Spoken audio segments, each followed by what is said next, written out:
Good morning, dear friends. Today we see one of the scribe coming to Jesus and asking him a question. Which commandment is the first of all? And Jesus replies, Hear, O Israel, the Lord our God, the Lord is one God. And you shall love the Lord your God with all your heart, with all your soul, with all your mind, with all your strength. And the second is, you shall love your neighbor as yourself.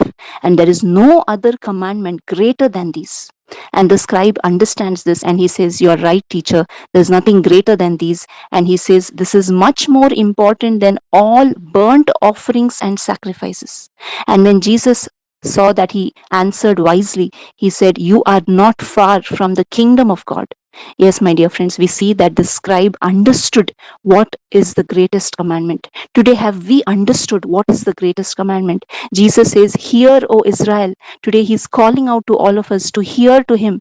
Let us put our own names over there instead of Israel. The Lord is saying us all to hear that the Lord our God is one God. There is only one God, the Father, Son, and Holy Spirit, because there is only one Jesus Christ who gave his life for us. There is no one else who sacrificed his love for us with that unconditional love. It is only Jesus Christ, and that is why Jesus said, The Lord is one, and you shall love the Lord your God with all your heart, with all your soul, with all your mind, and with all your strength. And along with this, there is another one, that is to love your neighbor as yourself. But most of us think that doing ritualistic things means to show our love for God. But even the scribe answers that this is more important than all our offerings and sacrifices. Yes, today the Lord doesn't want our offerings and sacrifices, but he sees how much we have given our heart to him. He wants our wholehearted love for himself, because we cannot have a divided heart. We cannot love two gods in our heart. We have place for only one God,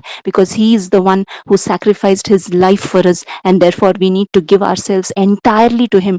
He needs to be our number one priority in our life. And that is the main essence of our Christian faith, to love him with all our heart. And it also comes with loving our neighbor. Many of us say, yes, we love God, but we cannot love our neighbor. And that means we have still not understood the love of the Lord in our lives. When we truly understand the love of the Lord, we will be also able to love our neighbor also, because both these things go hand in hand. That's why Jesus did not give only one commandment, but he gave us two, and both these go hand in hand, because God is love. And let us pray today that we may understand the love of the Lord for each of us. And when we understand the love of the Lord, we will automatically be able to follow his commandments, because Jesus says, if you truly love me, you will obey my commandments. Let us obey his commandments, the greatest commandment of loving God and loving others. Thank you. God bless you.